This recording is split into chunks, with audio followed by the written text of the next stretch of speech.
Hey guys, this is Dan Seifert from MobileBurn.com, and this here is the Pantec Breakout for Verizon Wireless.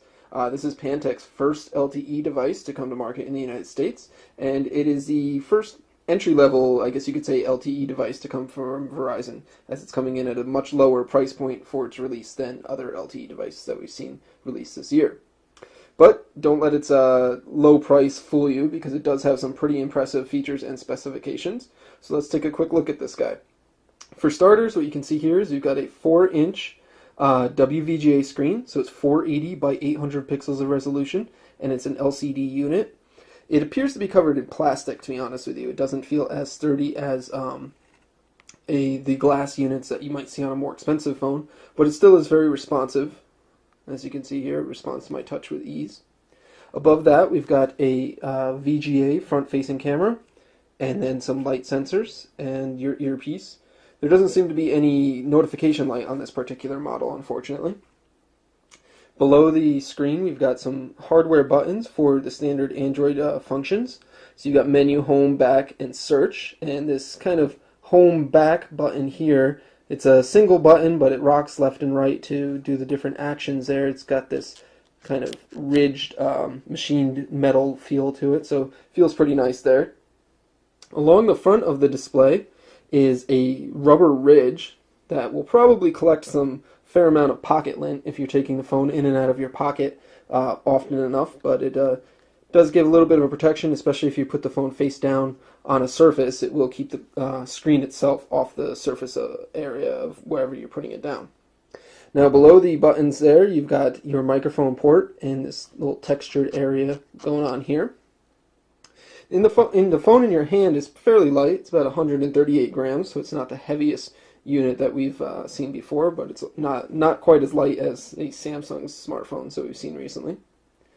If we take a look at the side of the phone, you can see that it's a little bit thicker than some phones nowadays, but not egregiously so. It's about 11.9 millimeters thick, so it's just under 12 millimeters. On this particular side, we've got a 3.5 millimeter headphone jack. Your volume up and down rocker is there. And then you've got a dedicated button for voice commands. So you can launch the voice command function to dial a contact or send a message or open an application directly from there.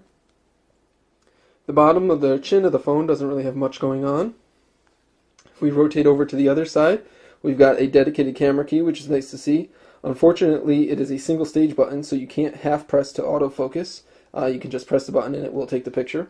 It will also launch the camera application if you're not in it currently. Then we've got the power sleep unlock key located in the middle on the side there, which is a little bit of an odd placement for that. And underneath this flap here is your standard micro USB charging syncing port. Up top, really nothing going on here. As we notice, the power sleep key is on the side, so you're not going to find it on the top of the phone. And the headphone jack is on the other side, so nothing going on the top.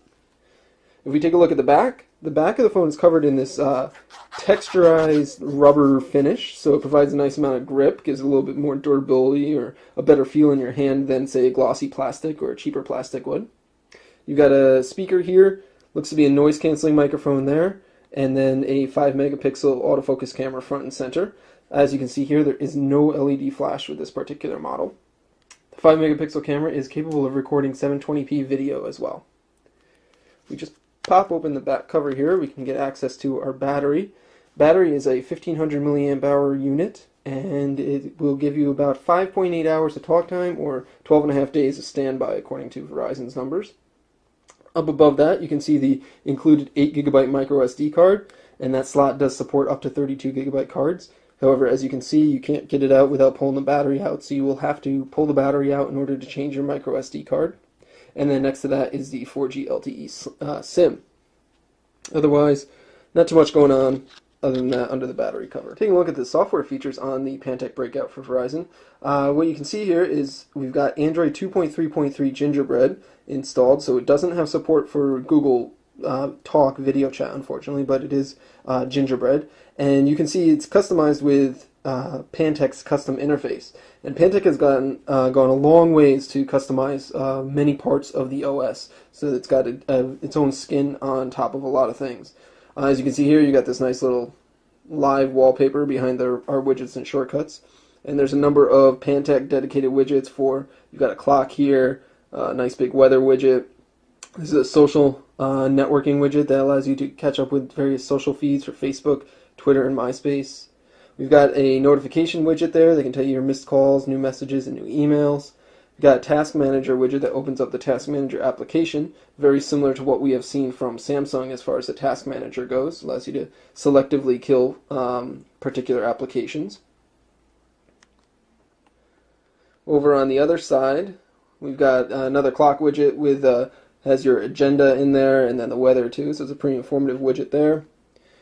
This is pretty cool. This is a favorite contacts widget. So if you tap that, you get this animated flowing contacts here, and you can swipe through and see your contacts flip before you, and you can obviously call them, message them, or email them directly from there. I'm not sure how practical that is in purpose, but it does look cool. And then finally, we've got an inbox widget for your emails. And unfortunately, unlike most other email widgets that we've seen in the past, this will not show you what you have in your inbox. It will only show you new unread emails. So I'm not sure exactly how useful it is aside from that. So that's our 7 home screens, and there's other widgets as well that Pantech has introduced. Some things are unique. If you tap and hold to add a widget and you choose Pantech's widgets, you get this little scrolling carousel underneath to choose your widget, which is a little different than what we've seen before. So we can, and then you can choose the style of widgets that you would like to place on the particular panel there. You can pinch to zoom out on the home screens, and then you can rearrange your home screens or delete them if you'd like. Another cool thing is if you hit the dots at the top, you get this kind of spinning carousel of your home screens, and you can tilt it and lift it and raise it and stuff. Looks pretty cool. Again, not really sure about the usability of it or the practicality of it, but it definitely looks very cool. If you take a look at the notification bar, you can see you've got some different things going on here. You've got shortcuts to your ring settings, your Bluetooth, your Wi-Fi, GPS, and data. And then if you hit this little arrow key, you can unlock a few more shortcuts that allow you to toggle your airplane mode, display mode, your mobile hotspot settings, Bluetooth settings, and sound settings. Pretty cool. It gives you a nice, quick, easy way to access your shortcuts for various commonly used settings. If we take a look at the app tray, what we have here is a side-scrolling app tray, similar to what we've seen in other Android customizations. The one thing that is very cool with this is there's a number of included applications, but you can't remove them, unlike phones from AT&T or Sprint. Verizon doesn't let you remove it, but if you hit the edit, menu and edit, it gives you the option to hide unwanted icons. So if you don't want the City ID icon to be seen, you can just hide it right there. Say you don't want the NFS Shift, Need for Speed Shift demos to be seen, or the Let's Golf 2 demo. You can just hide those, and then if you hit the back key, they won't show up in your launcher anymore, so they won't be in your way. Pretty cool management system there. There are a number of Pantech applications that are custom to this. This is a pretty cool unit converter that gives you scrolling side-to-side wheels here that you can use to change your different unit settings there, and you've got a choice of different units that you can change, which is pretty cool. There's a document viewer that's from Pantech. There's also some Pantech has customized the music application, so get a little bit different look going on here than your standard Android music player. Verizon has included, of course, a number of apps as usual. There's the mobile IM app from Verizon, Verizon's mobile hotspot, mobile My Verizon Mobile, so you can manage your account. NFL Mobile there as well.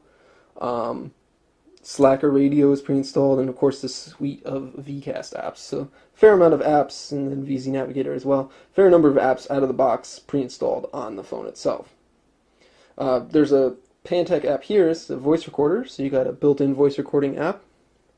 A nice little user interface there. So you can see that Pantech has done quite a bit of customization to Android here. Quite a bit more than we would honestly expect them to do.